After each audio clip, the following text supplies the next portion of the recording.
In the course of being hired on to work as an emergency operator, be it a 911 or dispatcher, employees will receive a great deal of training and education on the career, the policies, and the job. For many telecommunicators, this training is sufficient to keep them sharp for years to come, with the occasional bit of mandated training to supplement. But for some, even after completing their initial on the job training, they find that there is a deficiency in their skill sets, which can require remedial training. This is LifeLine.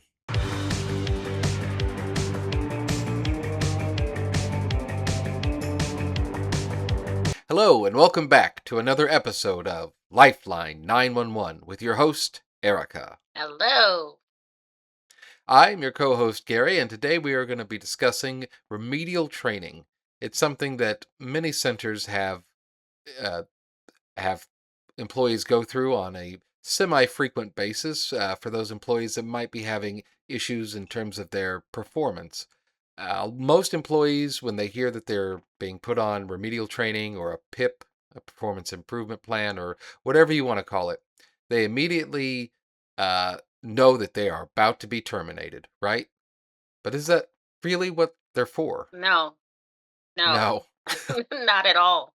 Uh, I mean, the word remedial has such a negative uh, connotation. It just sounds like it's just this awful thing, but it really isn't. If it's used correctly, it is just like you said, Gary. It's there um, to meet a deficiency, to correct a deficiency, to figure out where the disconnect is between what you have learned from classroom, academy, whatever term you use, all the way up to OJT, throughout OJT, and probably for a little while after you've been released from OJT. What happened? Where did the breakdown take place? And I think that we as an industry probably don't do the best job of making sure that people know that remedial is not because you are less than. Just trying to find the disconnect and get you back on track. That's what it should be. Right, exactly. And I think that there is a 100% correlation with people who uh, are put on a remedial plan and people that feel like they are failing. Um, so I think first, starting with why people are put on remedial plans. In our industry, or really any industry, if you have an employee that for whatever reason isn't meeting the grade, we talked in season 1 or 2, I think it was, about shooting for the bronze, Yeah. getting to the level of proficiency and expertise where you're meeting expectations. Yeah. For some people, that's a bar that's still too high, Mhm. and it may come, during their initial on the job training, or they may find cracks developing in their skill sets as they go on throughout the job, and they're just not able to get the right locations. They can't keep up with the radio traffic. There's so many things that can happen. And what what happens is when you notice those deficiencies and uh, lack of skill, there has to be some way to kind of bridge that gap to help the employee get to a place where they can operate at that bronze level, Mhm. because failing to reach that will put people's lives in jeopardy Sure. in our particular industry. And that's something that we absolutely cannot afford to have. So that's that's the impetus behind remedial training. It says we've identified that there's a deficiency in performance here, and we we want to go from that to a level that is successful, or to get the employee that can't do it out of the system. Yeah. And that's pretty much the whole point of it. Yeah. And I mean, there is that is because Gary and I are CTOs at heart. We have trained. Gary spent some time as our center's coordinator, which is a beast of a job, and I've spent the vast majority of my career as a CTO. I'm still a CTO down to my toes. So for me, I don't see remedial. in that negative space. Now, do I recognize that it can lead to an employee's dismissal? Sure, I get that. But when I find myself in front of an employee that is facing the need for remedial training, I try to keep it as positive as I can, but also realistic, but not placing all of the emphasis on do or die. Because that is, I promise you, the employee that is facing remedial is aware that the stakes Hmm. just went up a notch or two or three or five. They are fully aware of that.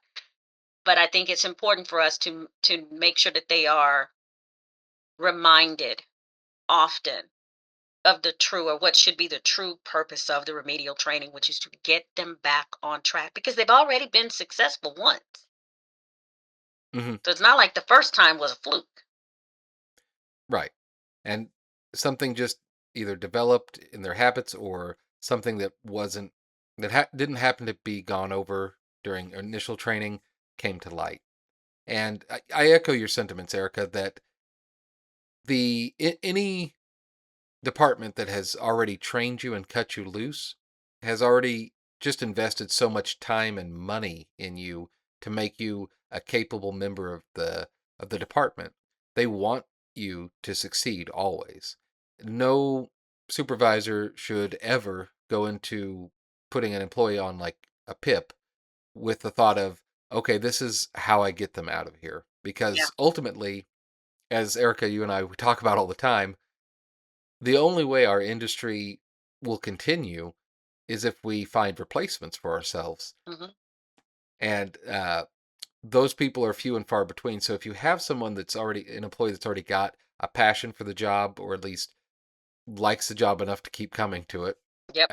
but they're suffering where they can't get the locations, or they're messing some part of the performance of the job up. We want to make sure that we can bridge that gap and help them get to be where they want to be. Yep. And as you said, it always kicks it up two or three notches when people hear that they're on this training plan or a training plan like that, because they're like, okay, if I don't make this, it's do or die time, and I want to keep going in the job, obviously. So how can we, as supervisors, when we're talking to our employees, make them feel more comfortable and more safe and secure when we have to put them on something like a PIP or some extra job training because they're not up to snuff? I like to start with making sure that they know that this is not about you, the individual, meaning this is not, let's say their name is Bill. Bill, this is not about you as a human being being less than. It has nothing to do with if your name was Joe and this issue was, we're facing the same performance issue, this would be the path.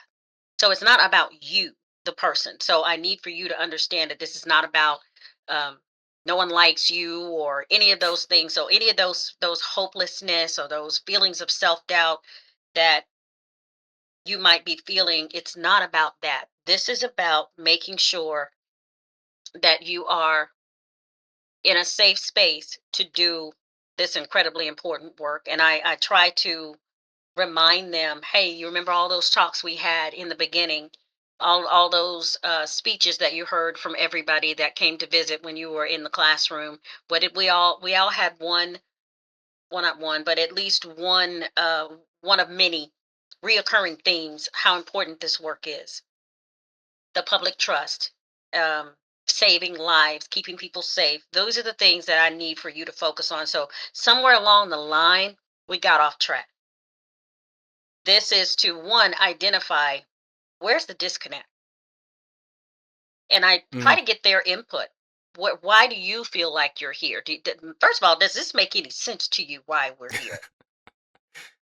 Yeah, no, that's a great point, and I think that that's really smart that you're really emphasizing it's not a defect in you as a human being or your character, but Thank you. That's You're that's what I was missing.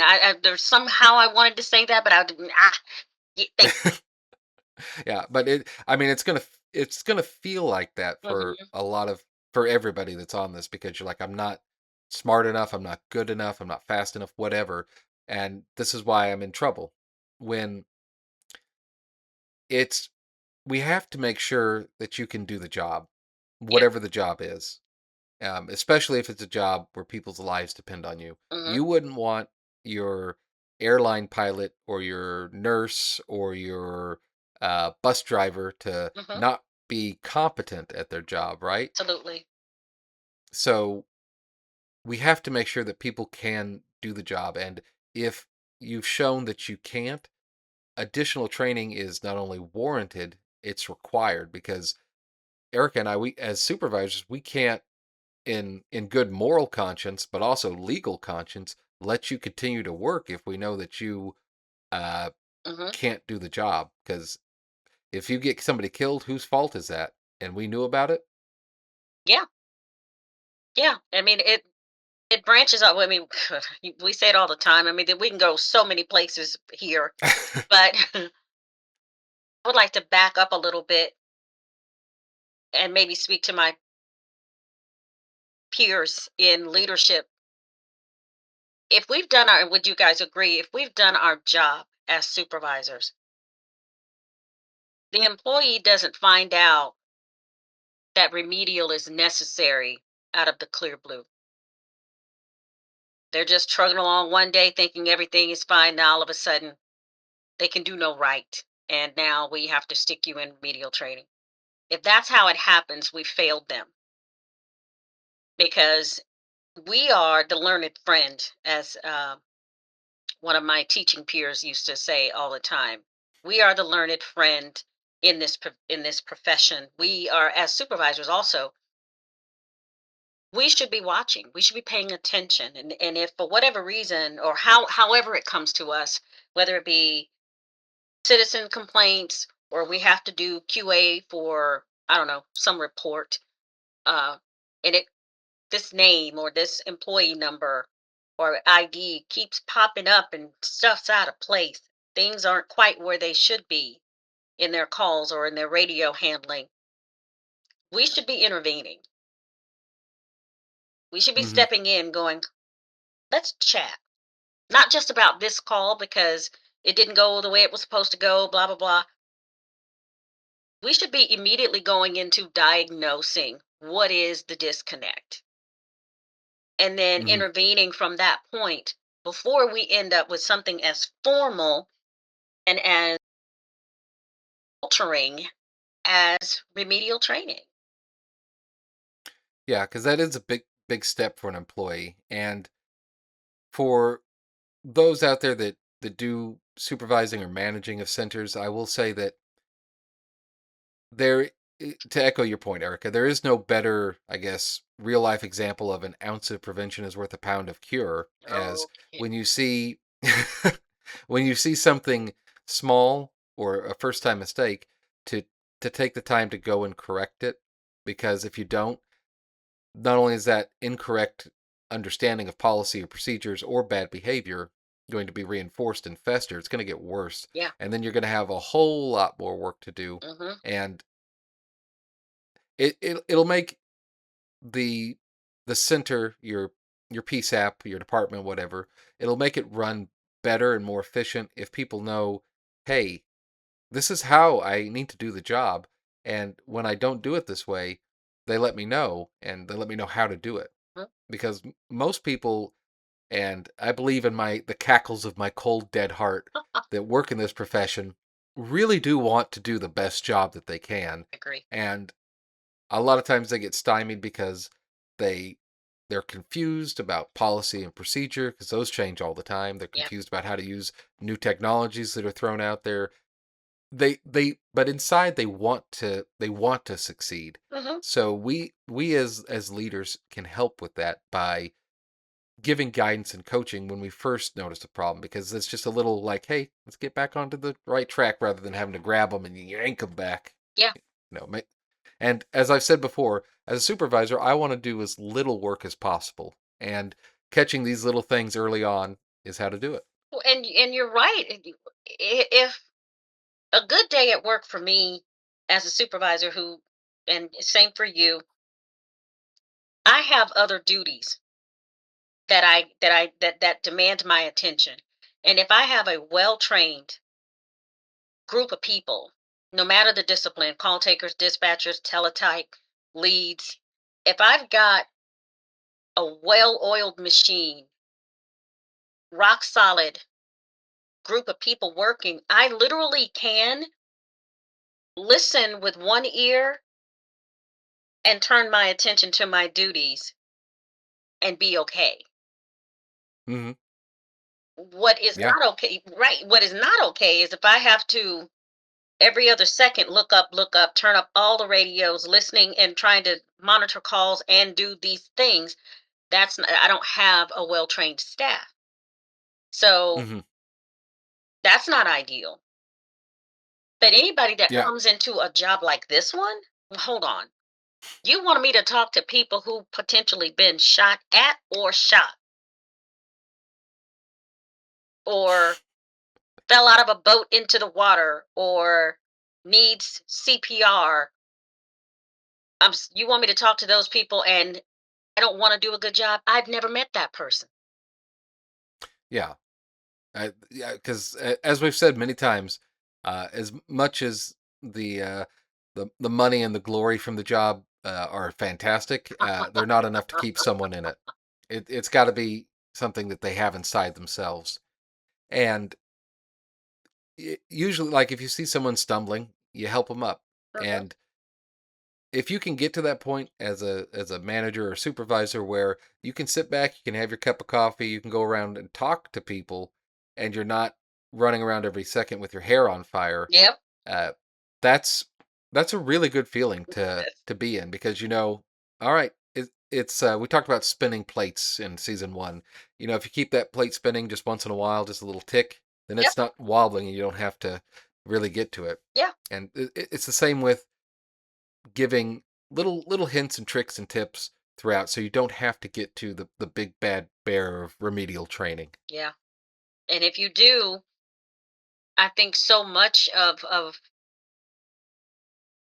the uphill battle is won in those initial conversations before you even get to the remedial, right? What do I mean by intervene? Let's Hmm. just use the example of you mistake. 'Cause most people listening to this know the difference between a theft and a robbery. Listening to Yeah. this anyway, in our profession, they know theft is something that was taken. There's no threats. There's no harm. There's no fights, no kicks, no biting, no sticks, no none. But then when you start getting into that stuff, threats and threats of violence and coercion and any of those things, that's what tips the scales to something else. Okay, I've got a 6 month, 8 month, 9 month, less than a year call taker on my hands who is seems to struggle with this. I've seen one call go that way. Mm.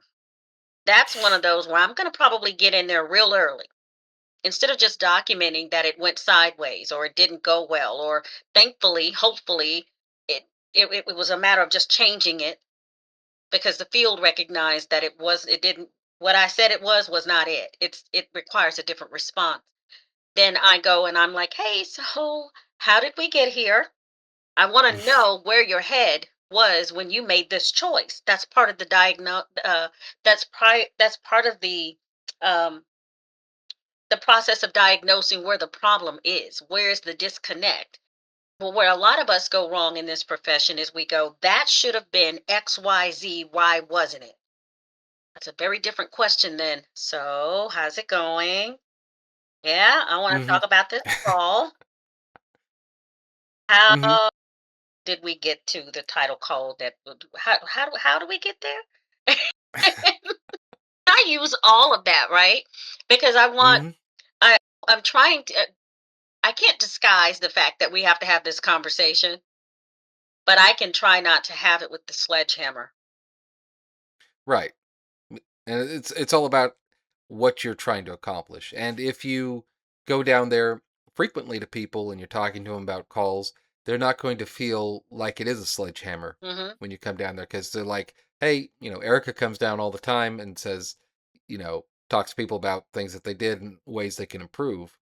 So it's not going to feel unusual. Now, if you never get called into the boss's office and then you suddenly do one day, you're going to feel like, oh, I'm really, really in the deep poopy. And And yeah, yeah. And it's also going to help reinforce the idea that training and correction is not a negative right. if you come down there with a positive attitude. And finally, it if the employee is continuing to struggle, they're going to be aware that they're not meeting expectations Mhm. long before it ever gets to the point where there's some paper in their lives. Yeah.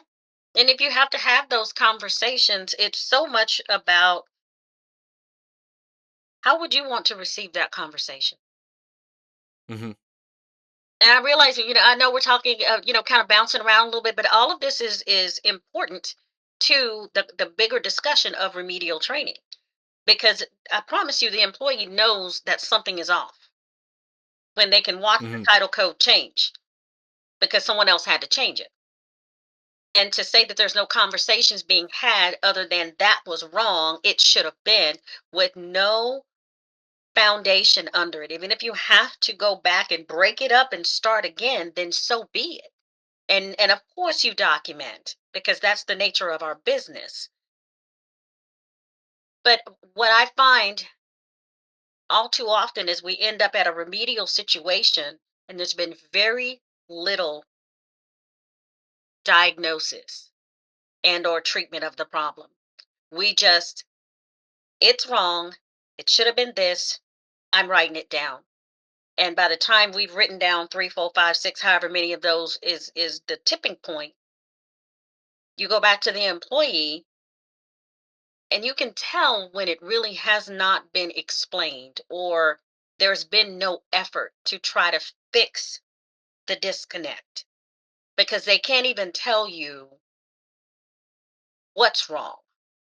Or when you ask them, okay, has anybody, I see here that we've talked about this, and they're just nodding and bobbing their heads, they don't know what you're talking about.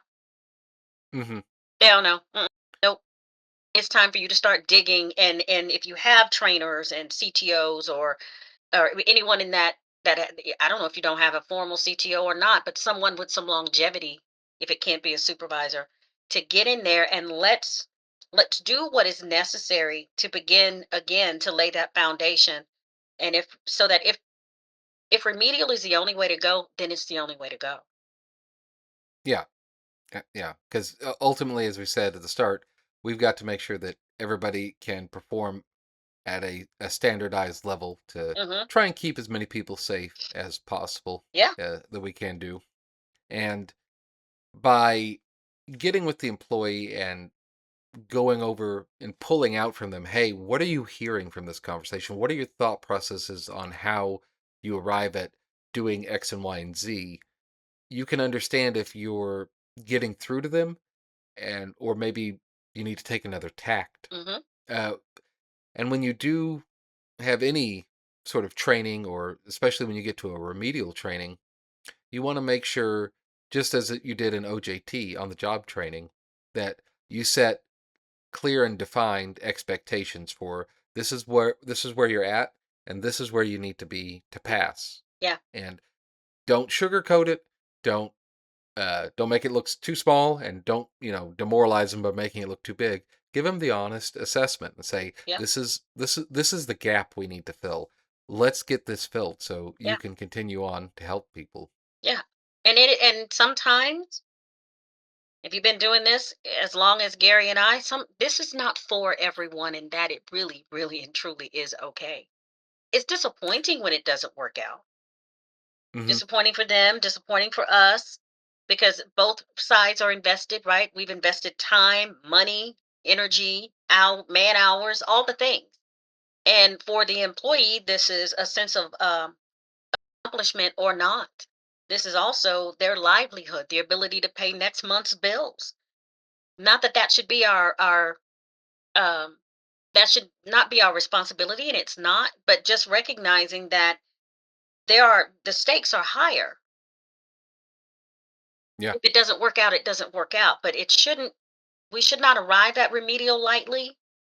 We shouldn't take remedial lightly, which is why, as Gary said, we need to be open and honest and transparent about what the expectations are, where the gaps are, without beating it into the ground. You're less than, you're not good enough. And so now here we are in remedial training, and you better get it right or else you're fired. And matter of fact, you've got till next week to go from 0 to Pack up your 100. crap and get out of here. Yeah, and 0 to 100. Um, but I think it's also important that they know what remedial means. It means that if we're going to spend some time trying to bring you up to snuff, and we have to have benchmarks, right? We have to test your knowledge and your ability to execute what we've taught you at point A. And if that doesn't work out, we're going to go back. We're going to give a little more training, a little more time, maybe another QA, if you will, or testing, benchmarking.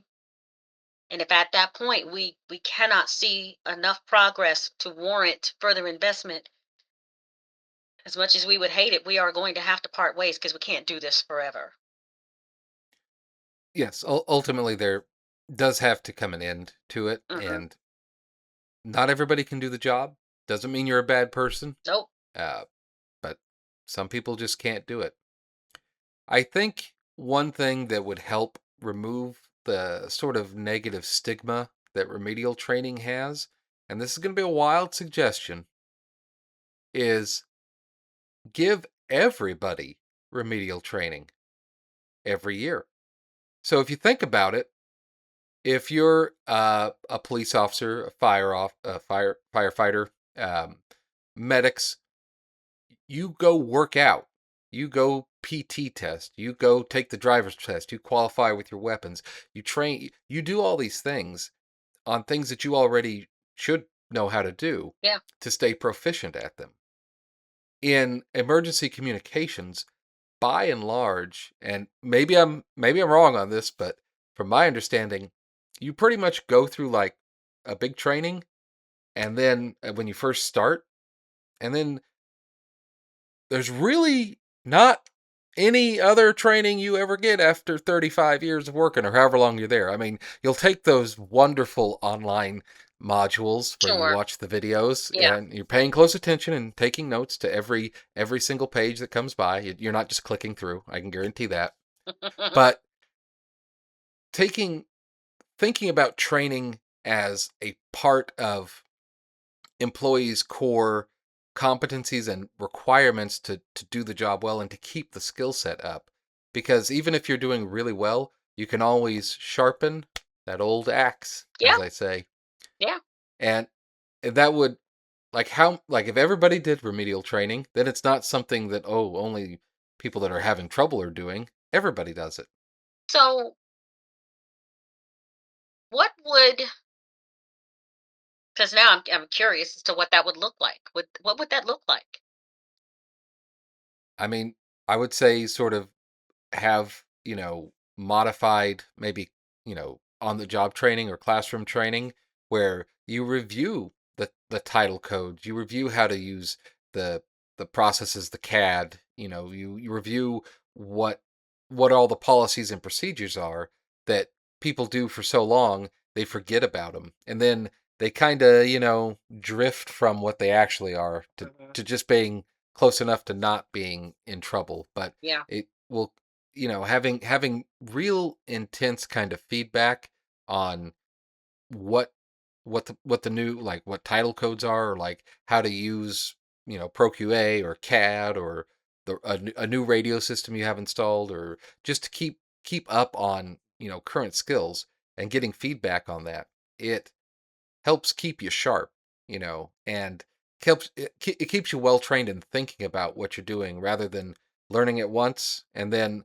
Because for me personally, like, I think that when you're in this industry, there's a lot of changes that happen, a lot of new policies, procedures, what have you, and your mind gets a little confused about what the current thing is, because you're like, I remember we did it this way at Hmm. some point. Was that 3 months ago or 15 years ago? Ain't that the truth? This was how we did it. Yeah. Yeah, because And it starts to yeah, run together after a while. yes. And especially when you're just either reading a memo or taking some sort of a a web-based training, um, not not like yours, Erica, where you were at AEP and like an actual one-on-one or physical in the Yeah, classroom, but when it's just like seeing reading text on a screen, yeah, it doesn't stick with most people because most people are really kind of kinesthetic learners sure. and they need that repetition and re- to have that drilled into their head. Yeah, I agree.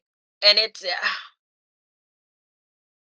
and the longer you have been away from that baseline, right? That baseline training, human nature starts to fill in the gaps from experience and what works for them.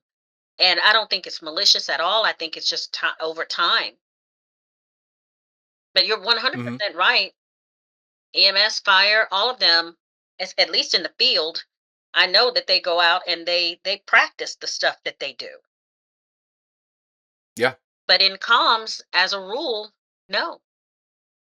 Mhm. Huh. It's almost like there's a division in people's minds between the physical. So if you have something physical in your job, like you're a firefighter, you're going to train how to hoist bodies up and down stairs.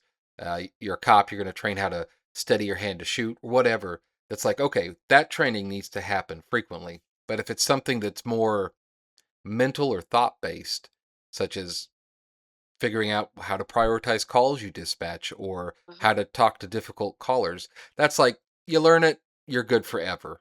And while while we, there are people that are very good that have been doing it for a long time and maybe haven't gotten training in decades, how much better could they be and could they influence those around them being if we had more of a mentality of everybody gets remedial training all the Yeah, time and maybe not even call it remedial, maybe just call it supplemental training. refresher.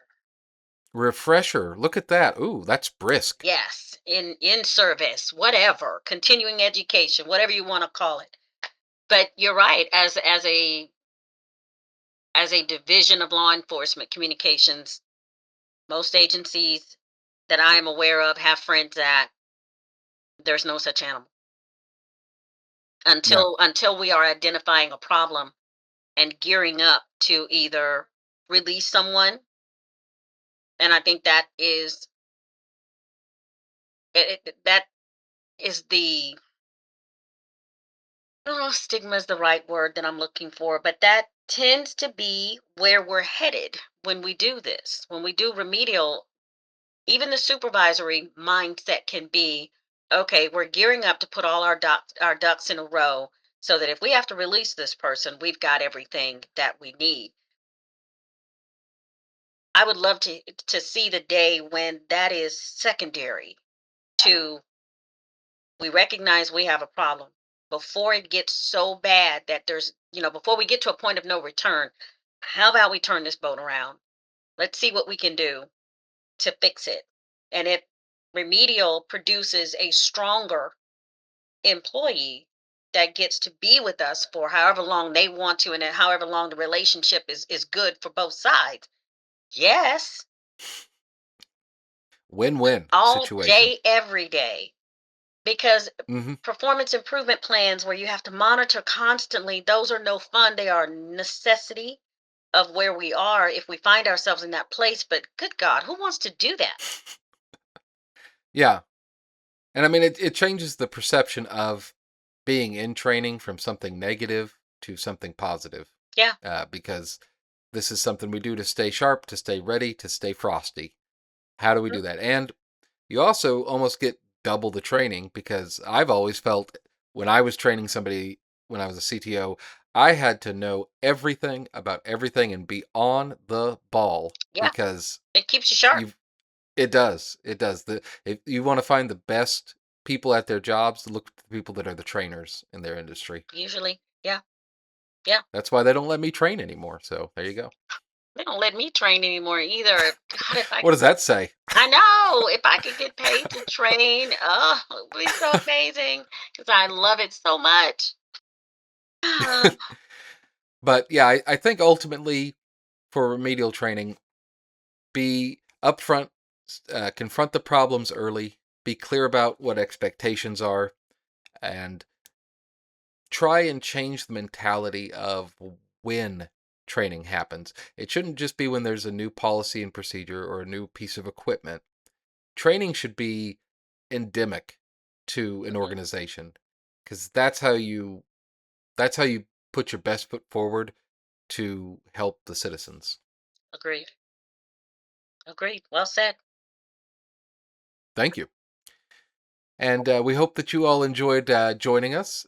We appreciate you guys for watching, and we would love to hear your thoughts on your center. If it has any issues with remedial training, or you have any thoughts on new policies or procedures you do, or maybe your center's already doing some sort of a yearly or biannual sort of remedial training for everyone. We always love it when people reach out to us and let us know. You can email us at lifeline911podcast@gmail.com or leave a comment down below. Um, From all of us at Lifeline 911, I'm Gary, America. and we will see you next week. Thank you for watching. If you have any questions about today's topic or topics you'd like to cover in the future, please reach out to us at lifeline911podcast@gmail.com. This has been a production of Lifeline 911, copyright 2026. Until next time, this is Lifeline 911 signing off.